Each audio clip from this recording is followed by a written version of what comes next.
Hello, everyone. Welcome to episode 245 of Manage the Wild. I'm your host, Nick Madsen. How many animals are on the landscape? I've heard more arguments and fights about how many animals are on the landscape. And so today we're going to talk about how managers calculate that and all the different things that go into it, as well as some of the challenges and the problems that these models face. I remember when I first got into wildlife, I didn't know a whole lot, and I still don't. That's why I'm doing this podcast.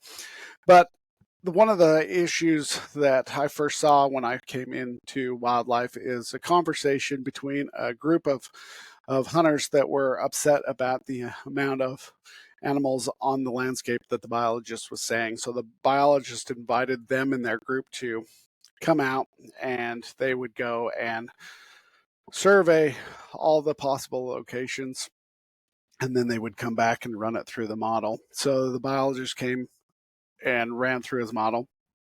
Let's just say, I don't remember the number, but let's just say it was 16,000 animals on the landscape.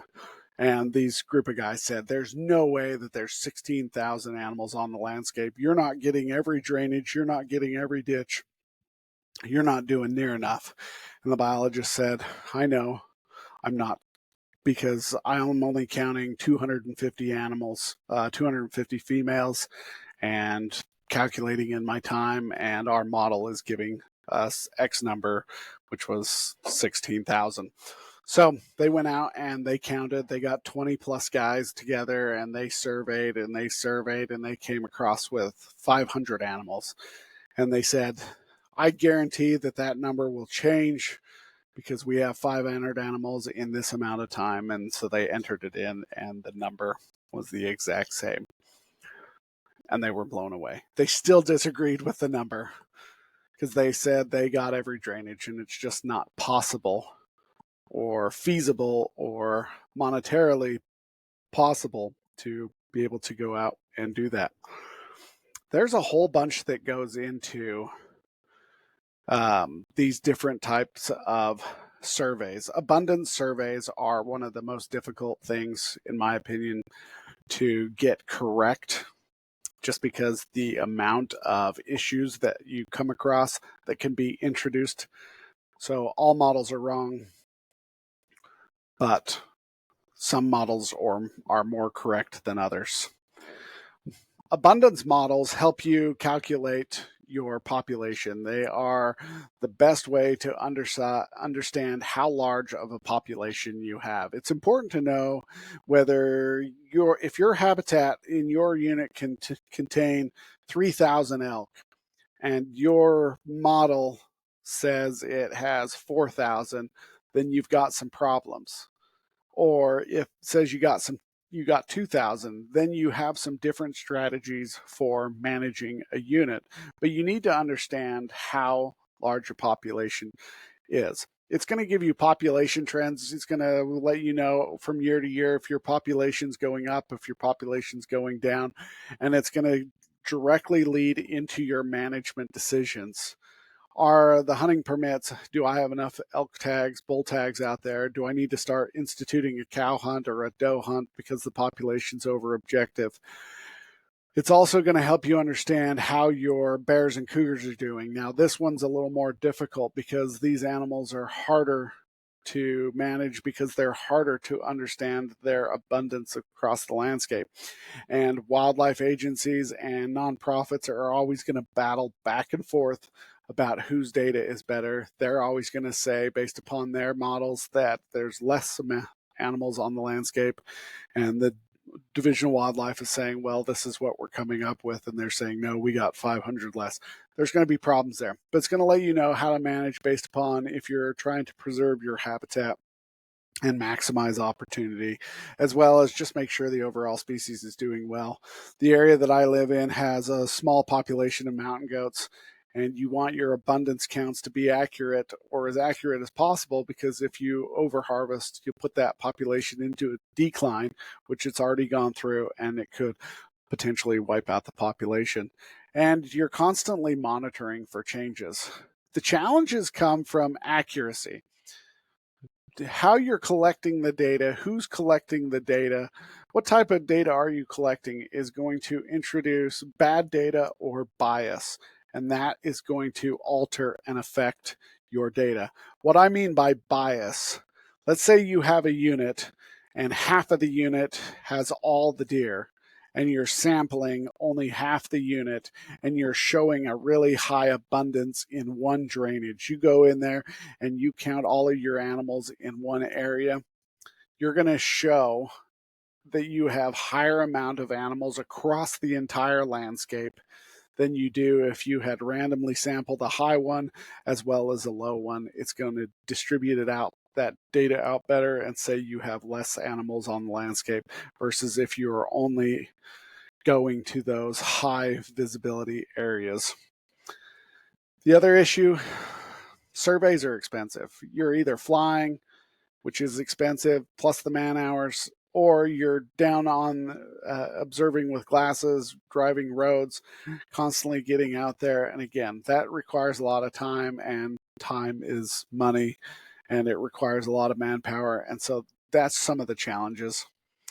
Another challenge with abundance counts is population dynamics. Is the population in the middle of a migration from higher to lower areas? Are they in the middle of reproduction, so you're getting your counts on less females because the females have gone into hiding? And then are there external threats such as cattle drives? If you go into an area to expect to do a survey, you're flying over an area and you're hoping to do a survey, and all of a sudden they're in the middle of a cattle drive or a sheep drive. Or is there a big Bear Lake 100 race going on with 1,100 participants? All of these factors you need to take into a play because they are all creating problems for your data. And then weather conditions, seasonality, those issues can affect the way you're going to collect your data. There's a whole bunch of things out there to improve abundance models, technology, whether it's drones, camera traps, or different type of equipment, as well as improving your mathematical models, taking into account more of the factors that could be affecting it. Statistical methods, the way you do your stats, the way you go about your sampling can also have an effect. Now, I am no statistician. I am no mathematician.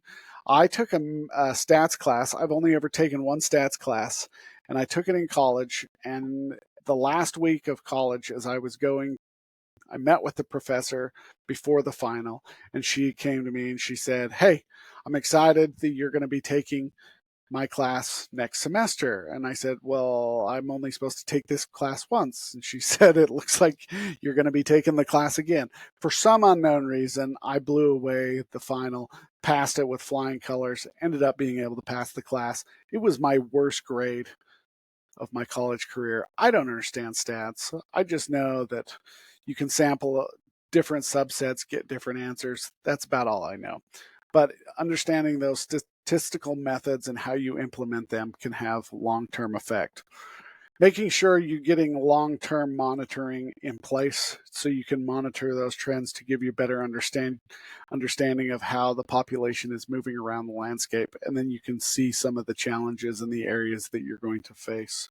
But abundance and calculating abundance, one of the main issues that I see in calculating abundance is this thing they call detection probability. If you are flying over a landscape or you get out of your truck and you are glassing across a landscape, detection probability is what they are helping them understand how many animals they think you should have seen based upon what you did see.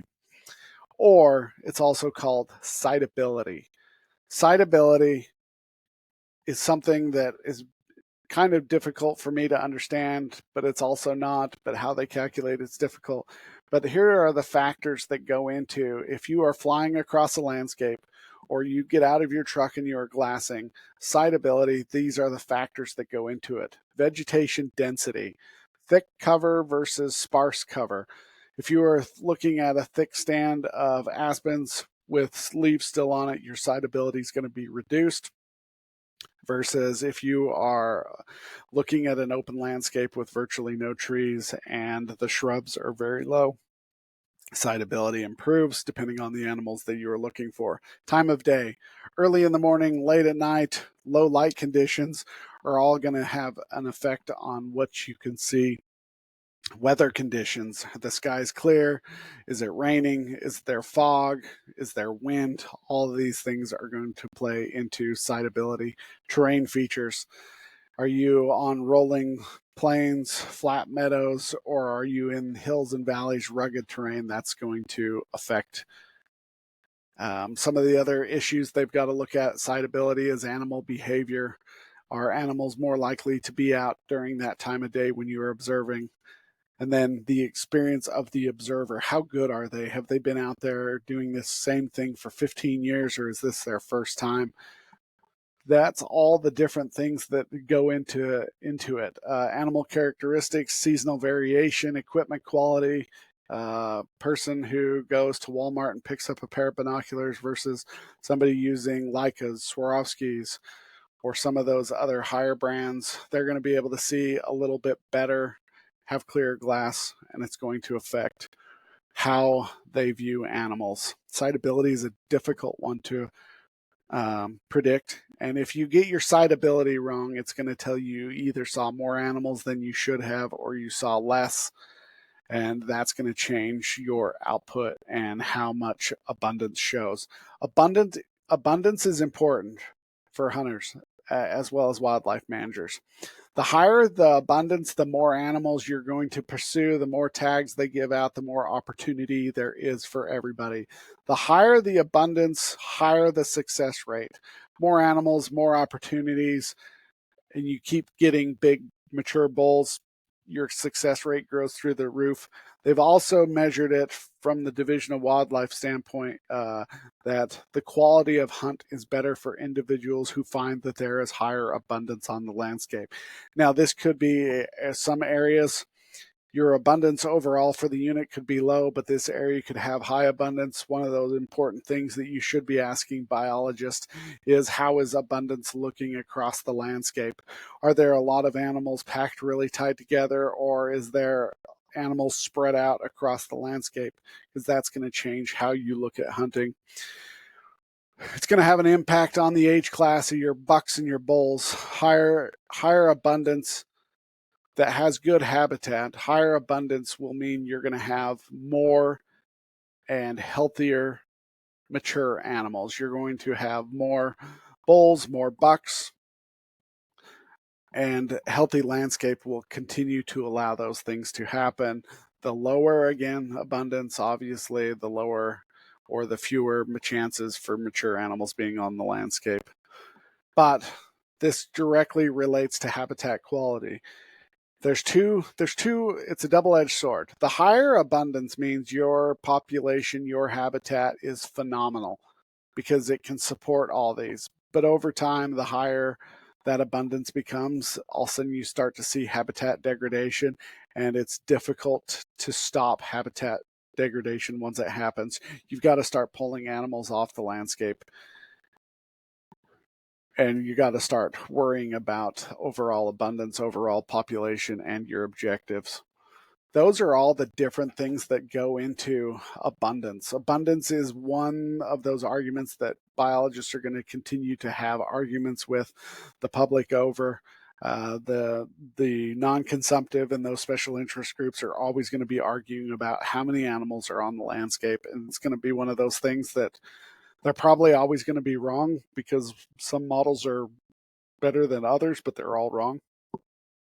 And so now you have it. That's abundance in a nutshell. Calculating abundance is difficult, time consuming, it costs a lot of money, but it's important for wildlife management. All right, you guys, have a great day. Stay wild.